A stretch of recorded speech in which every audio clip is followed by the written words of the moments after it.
Bismillahirrahmanirrahim. Assalamualaikum warahmatullahi wabarakatuh. Salam prestasi.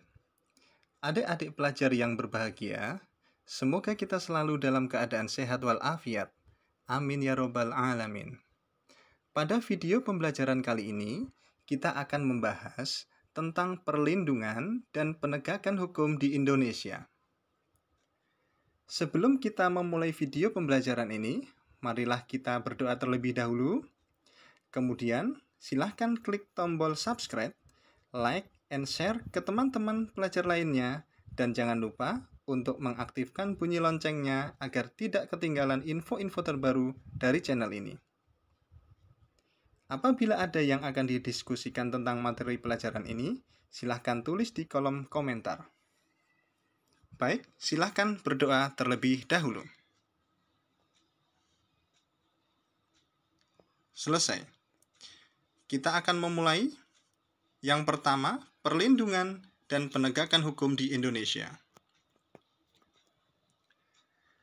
Saat Anda memperhatikan gambar di samping, hal apakah yang ada di pikiran Anda? Keadilankah? Hukumkah? Atau pengadilan? Ya, ketiga hal tersebut berkaitan erat dalam gambar tersebut. Gambar tersebut merupakan cermin proses perlindungan dan penegakan hukum. Kedua hal tersebut sangat penting untuk dilaksanakan di negara kita. Hal tersebut dikarenakan negara kita adalah negara hukum. Selain itu, perlindungan dan penegakan hukum merupakan faktor utama untuk mewujudkan keadilan dan perdamaian.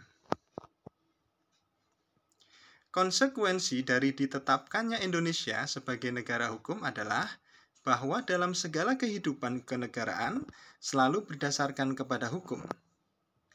Untuk menjaga dan mengawasi hukum berjalan dengan efektif, maka dibentuklah lembaga peradilan sebagai sarana bagi masyarakat untuk mencari keadilan dan mendapatkan perlakuan yang semestinya di depan hukum. Nah, berkaitan dengan hal tersebut, tugas warga negara adalah menampilkan sikap positif terhadap proses perlindungan dan penegakan hukum di Indonesia. Selanjutnya, kita akan membahas tentang hakikat perlindungan dan penegakan hukum. Konsep perlindungan dan penegakan hukum. Perhatikan gambar. Pada gambar di samping merupakan dampak tidak dipatuhinya hukum.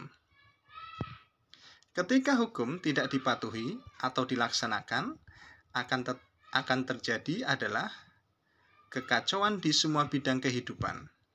Setiap orang akan berbuat seenaknya atau menghalalkan segala cara untuk mencapai tujuannya, sehingga keamanan, ketentraman, dan ketertiban sulit terwujud. Nah, supaya hal-hal ini dikemukakan tadi tidak terjadi, harus diupayakan dilakukan proses perlindungan dan penegakan hukum. Apa sebenarnya perlindungan hukum itu? Bayangkan, apa yang akan terjadi apabila di antara keluarga tidak ada aturan, di sekolah tidak ada tata tertib, di lingkungan masyarakat tidak ada norma-norma sosial, di negara tidak ada undang-undang, atau apa yang akan terjadi apabila setiap pelanggaran dibiarkan begitu saja, pelakunya tidak diberikan teguran atau sanksi lainnya?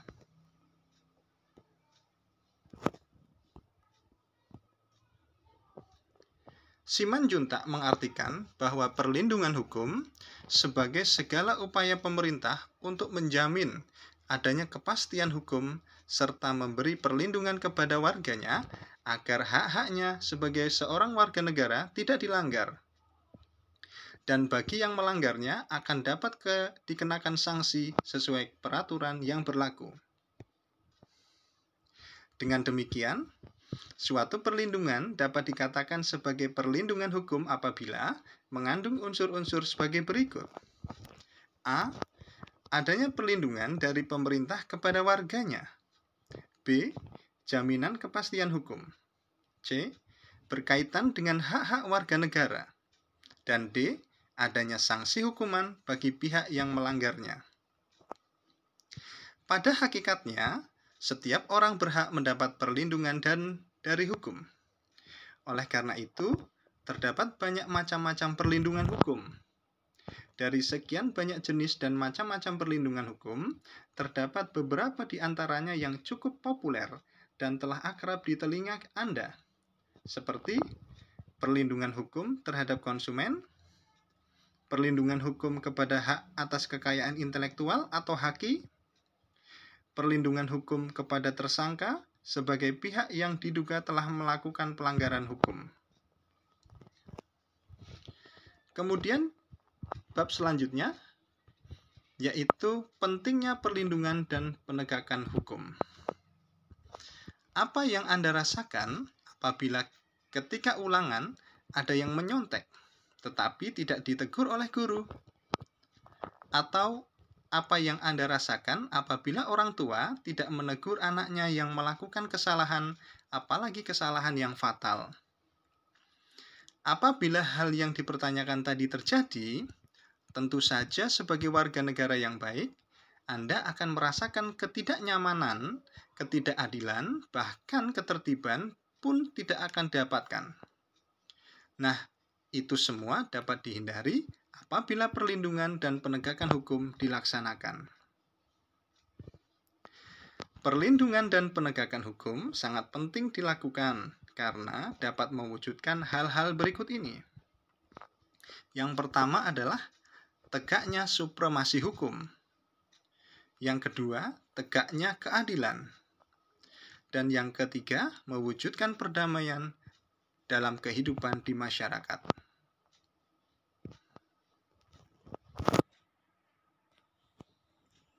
Peran lembaga penegak hukum dalam menjamin keadilan dan kedamaian. Yang pertama, peran Kepolisian Republik Indonesia. Kepolisian Republik Indonesia atau yang sering disingkat Polri merupakan lembaga negara yang berperan dalam memelihara keamanan dan ketertiban masyarakat, menegakkan hukum, serta memberikan perlindungan, pengayoman, dan pelayanan kepada masyarakat dalam rangka terpeliharanya keamanan dalam negeri. Selain itu, dalam bidang penegakan hukum, khususnya yang berkaitan dengan penanganan tindak pidana sebagaimana diatur dalam KUHAP. Undang-Undang RI Nomor 2 Tahun 2002 Pasal 16 tentang Kepolisian Republik Indonesia menetapkan kewenangan Polri. A. Melakukan penangkapan, penahanan, penggeledahan, dan penyitaan. B. Melarang setiap orang meninggalkan atau memasuki tempat kejadian perkara untuk kepentingan penyidikan. C. Membawa dan menghadapkan orang kepada penyidik dalam rangka penyidikan. D. Menyuruh berhenti orang yang dicurigai dan menanyakan serta memeriksa tanda pengenal diri. E. Melakukan pemeriksaan dan penyitaan surat. F. Memanggil orang untuk didengar dan diperiksa sebagai tersangka atau saksi. G. Mendatangkan orang ahli yang diperlukan dalam hubungannya dengan pemeriksaan perkara. H. Mengadakan penghentian penyidikan. I. Menyerahkan berkas perkara kepada penuntut umum. J. Mengajukan permintaan secara langsung kepada pejabat imigrasi yang berwenang di tempat pemeriksaan imigrasi dalam keadaan mendesak atau mendadak untuk mencegah atau menangkal orang yang disangka melakukan tindak pidana. K. Memberikan petunjuk dan bantuan penyidikan kepada penyidik pegawai negeri sipil serta menerima hasil penyidik pegawai negeri sipil itu untuk diserahkan kepada penuntut umum. L. Mengadakan tindakan lain menurut hukum yang bertanggung jawab, yaitu tindakan penyelidikan dan penyidikan yang dilaksanakan dengan syarat sebagai berikut. 1. Tidak bertentangan dengan suatu aturan hukum. Yang kedua, selaras dengan kewajiban hukum yang mengharuskan tindak tersebut dilakukan. Yang ketiga, harus patut, masuk akal, dan termasuk dalam lingkungan jabatannya. Yang keempat, pertimbangan yang layak berdasarkan keadaan yang memaksa. Yang kelima, menghormati hak asasi manusia. Itulah peran dari Kepolisian Republik Indonesia. Selanjutnya, yang kedua adalah peran Kejaksaan Republik Indonesia. Berdasarkan Undang-Undang RI Nomor 16 Tahun 2004 tentang Kejaksaan Republik Indonesia, tugas dan wewenang kejaksaan dikelompokkan menjadi 3 bidang, yaitu A. Bidang pidana. Yang pertama, melakukan penuntutan. Yang kedua, melaksanakan penetapan hakim dan putusan pengadilan yang telah memperoleh kekuatan hukum tetap. Yang ketiga, melakukan pengawasan terhadap pelaksanaan putusan pidana bersyarat, putusan pidana pengawasan, dan keputusan lepas bersyarat. Yang keempat, melakukan penyidikan terhadap tindak pidana tertentu berdasarkan undang-undang. Dan yang kelima, melengkapi berkas perkara tertentu dan untuk itu dapat melakukan pemeriksaan tambahan sebelum dilimpahkan ke pengadilan yang dalam pelaksanaannya dikoordinasikan dengan penyidik.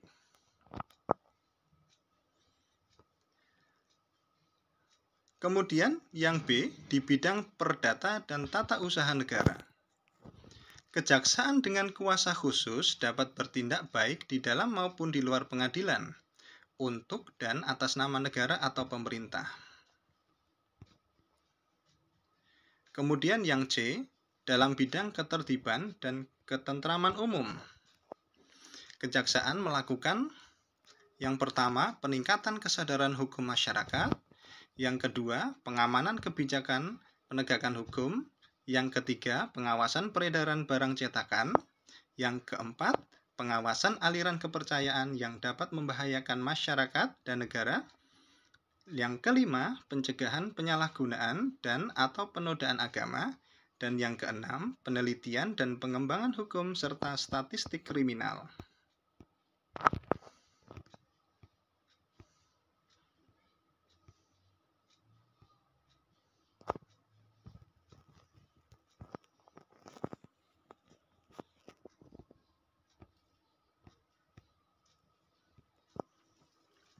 Kemudian yang ketiga, setelah peran dari kejaksaan, kita akan membahas tentang peran hakim sebagai pelaksanaan kekuasaan kehakiman. Dalam Undang-Undang RI Nomor 48 Tahun 2009 tentang kekuasaan kehakiman yang merupakan penyempurnaan dari Undang-Undang Nomor 4 Tahun 2004 tentang kekuasaan kehakiman. Dalam undang-undang tersebut dijelaskan bahwa hakim adalah pejabat peradilan negara yang diberi wewenang oleh undang-undang untuk mengadili. Berdasarkan undang-undang tersebut, kekuasaan kehakiman di Indonesia dilakukan oleh Mahkamah Agung, badan peradilan yang berada di bawah Mahkamah Agung, meliputi badan peradilan yang berada di lingkungan peradilan umum, peradilan agama, peradilan militer, dan peradilan tata usaha negara, serta oleh sebuah mahkamah konstitusi. Menurut ketentuan Undang-Undang RI Nomor 48 Tahun 2009 tentang kekuasaan kehakiman, hakim berdasarkan jenis lembaga peradilannya dapat diklasifikasikan menjadi 3 kelompok, yaitu yang pertama, hakim pada Mahkamah Agung yang disebut dengan Hakim Agung. Yang kedua, hakim pada badan peradilan yang berada di bawah Mahkamah Agung, yaitu dalam lingkungan peradilan umum, lingkungan peradilan agama, lingkungan peradilan militer, lingkungan peradilan tata usaha negara, dan hakim pada pengadilan khusus yang berada dalam lingkungan peradilan tersebut. Kemudian yang ketiga, hakim pada Mahkamah Konstitusi yang disebut dengan Hakim Konstitusi. Setiap hakim melaksanakan proses peradilan yang dilaksanakan di sebuah tempat yang dinamakan pengadilan. Dengan demikian, terdapat perbedaan antara konsep peradilan, pengadilan. Peradilan pada proses mengadili perkara sesuai dengan kategori perkara yang diselesaikan. Sedangkan pengadilan menunjuk pada tempat untuk mengadili perkara atau tempat untuk melaksanakan proses peradilan guna menegakkan hukum. Ini adalah gambar dari Pengadilan Negeri kelas 1B. Pengadilan secara umum mempunyai tugas untuk mengadili perkara menurut hukum dengan tidak membeda-bedakan orang. Pengadilan tidak boleh menolak untuk memeriksa, mengadili, dan memutus suatu perkara yang diajukan dengan dalil bahwa hukum tidak ada atau kurang. Pengadilan wajib memeriksa dan mengadili setiap perkara peradilan yang masuk. Demikian fungsi dari kehakiman dan peradilan. Sekarang selanjutnya kita akan membahas tentang peran advokat dalam penegakan hukum. Advokat adalah orang yang berprofesi memberi jasa hukum, baik di dalam maupun di luar pengadilan. Jasa hukum yang diberikan berupa memberikan konsultasi hukum, bantuan hukum, menjalankan kuasa, mewakili membela, mendampingi, dan melakukan tindakan hukum. Keberadaan advokat sebagai salah satu penegak hukum diatur dalam Undang-Undang RI Nomor 18 Tahun 2003 tentang advokat. Kemudian, peran selanjutnya adalah peran Komisi Pemberantasan Korupsi atau KPK. Komisi Pemberantasan Korupsi adalah sebuah komisi yang dibentuk pada tahun 2003 berdasarkan Undang-Undang RI Nomor 30 Tahun 2002 tentang Komisi Pemberantasan Tindak Pidana Korupsi. Tujuan dibentuknya KPK adalah untuk mengatasi, menanggulangi, dan memberantas korupsi.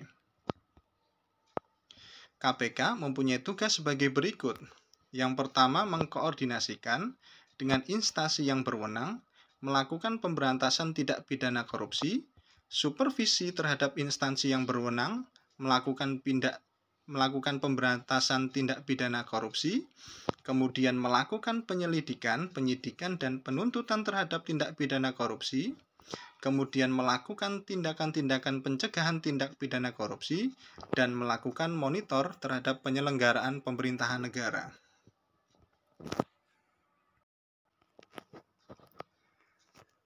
Dalam menjalankan tugas dan wewenangnya, KPK berpedoman pada azas-azas sebagai berikut. Yang pertama, kepastian hukum, yakni azas dalam negara hukum yang mengutamakan landasan peraturan perundang-undangan, kepatutan, dan keadilan dalam setiap kebijakan menjalankan tugas dan wewenang KPK. Yang kedua, keterbukaan, yakni azas yang membuka diri terhadap hak masyarakat untuk memperoleh informasi yang benar, jujur, dan tidak diskriminatif tentang kinerja KPK dalam menjalankan tugas dan fungsinya. Yang ketiga, akuntabilitas, yakni azas yang menentukan bahwa setiap kegiatan dan hasil akhir kegiatan KPK harus dapat dipertanggungjawabkan kepada masyarakat atau rakyat sebagai pemegang kedaulatan tertinggi negara sesuai dengan peraturan perundang-undangan yang berlaku. Kemudian yang keempat, kepentingan umum, yakni azas yang mendahulukan kesejahteraan umum dengan cara yang aspiratif, akomodatif, dan selektif. Kemudian yang kelima, yaitu azas proporsionalitas, yakni azas yang mengutamakan keseimbangan antara tugas, wewenang, tanggung jawab, dan kewajiban KPK.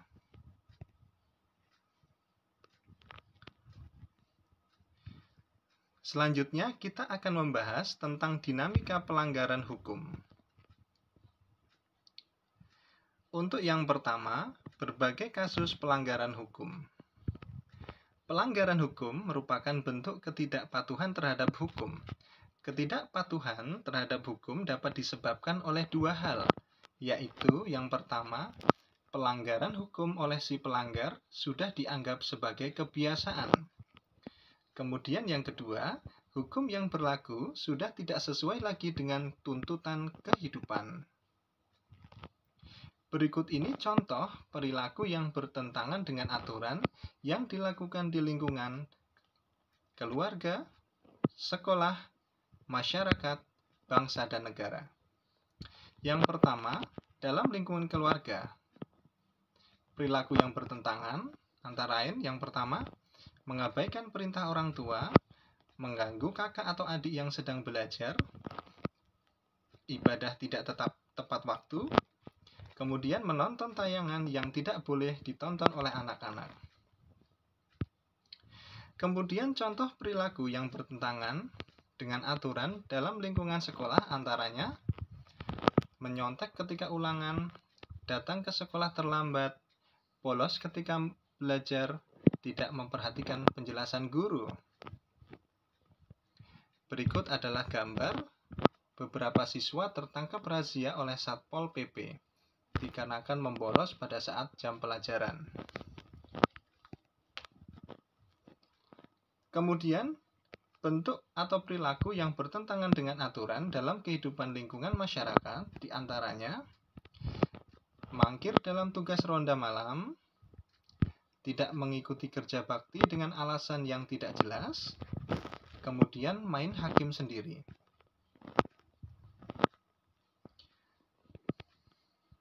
Macam-macam sanksi atas pelanggaran hukum.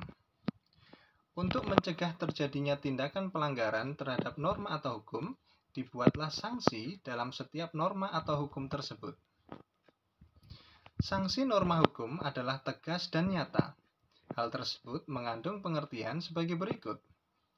Tegas berarti adanya aturan yang telah dibuat secara material, telah diatur dalam peraturan perundang-undangan.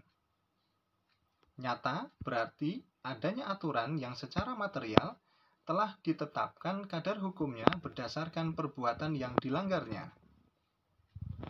Sanksi hukum diberikan oleh negara melalui lembaga-lembaga peradilan. Sanksi sosial diberikan oleh masyarakat, misalnya dengan cemoohan, dikucilkan dari pergaulan, bahkan yang paling berat diusir dari lingkungan masyarakat setempat. Jika sanksi hukum maupun sanksi sosial tidak juga mampu mencegah orang dari perbuatan melanggar aturan, ada satu jenis sanksi lain, yaitu sanksi psikologis. Sanksi psikologis dirasakan dalam batin kita sendiri. Jika seseorang melakukan pelanggaran terhadap peraturan tertentu, maka dalam batinnya ia akan merasa bersalah. Selama hidupnya, ia akan dibayang-bayangi oleh kesalahan itu. Hal ini akan sangat membebani jiwa dan pikiran kita. Sanksi inilah yang merupakan gerbang terakhir yang dapat mencegah seseorang melakukan pelanggaran terhadap aturan. Kemudian yang ketiga, partisipasi dalam perlindungan dan penegakan hukum. Ketaatan atau kepatuhan terhadap hukum yang berlaku merupakan konsep nyata dalam diri seseorang yang diwujudkan dalam perilaku yang sesuai dengan sistem hukum yang berlaku. Kepatuhan hukum mengandung arti bahwa seseorang memiliki kesadaran untuk yang pertama memahami dan menggunakan peraturan perundang-undangan yang berlaku. Kemudian yang kedua, mempertahankan tertib hukum yang ada. Dan yang ketiga, menegakkan kepastian hukum. Adapun ciri-ciri seseorang yang berperilaku sesuai dengan hukum yang berlaku dapat dilihat dari perilaku yang diperbuatnya, yaitu yang pertama disenangi oleh masyarakat pada umumnya. Kemudian yang kedua, tidak menimbulkan kerugian bagi diri sendiri dan orang lain. Yang ketiga, tidak menyinggung perasaan orang lain. Yang keempat, menciptakan keselarasan.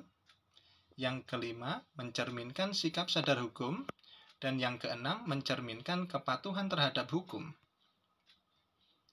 Perilaku yang mencerminkan sikap patuh terhadap hukum harus kita tampilkan dalam kehidupan sehari-hari, baik di lingkungan keluarga, sekolah, masyarakat, bangsa dan negara sebagai bentuk perwujudan partisipasi Anda dalam proses penegakan dan perlindungan hukum. Dalam kehidupan di lingkungan keluarga, kita bisa melakukan perilaku-perilaku sebagai berikut. Yang pertama, mematuhi perintah orang tua. Kemudian, ibadah tepat waktu dan menghormati anggota keluarga yang lain seperti ayah, ibu, kakak, adik, dan sebagainya. Sedangkan dalam kehidupan di lingkungan sekolah, perilaku yang harus kita lakukan adalah menghormati kepala sekolah, guru, dan karyawan lainnya. Kemudian memakai pakaian seragam yang telah ditentukan dan tidak menyontek ketika ulangan. Sedangkan dalam kehidupan di lingkungan masyarakat, sikap atau perilaku yang harus kita lakukan yaitu melaksanakan setiap norma yang berlaku di masyarakat. Dan yang kedua, bertugas ronda.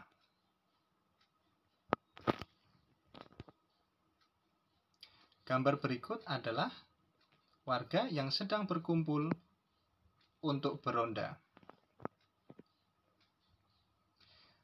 Dalam kehidupan di lingkungan bangsa dan negara, sikap patuh terhadap hukum bisa kita lakukan terhadap yang pertama, bersikap tertib ketika berlalu lintas di jalan raya. Yang kedua, memiliki KTP. Yang ketiga, ikut serta dalam kegiatan pemilihan umum. Dan yang keempat, membayar pajak.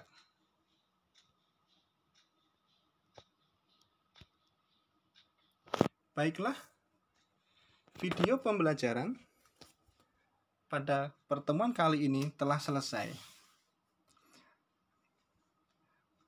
Untuk selanjutnya, jangan lupa untuk mengklik tombol subscribe, like, dan komen, serta share ke teman-teman pelajar lainnya, dan dapatkan materi pelajaran terbaru secara gratis, yaitu dengan cara mengklik tombol subscribe dan aktifkan tombol loncengnya. Saya tutup.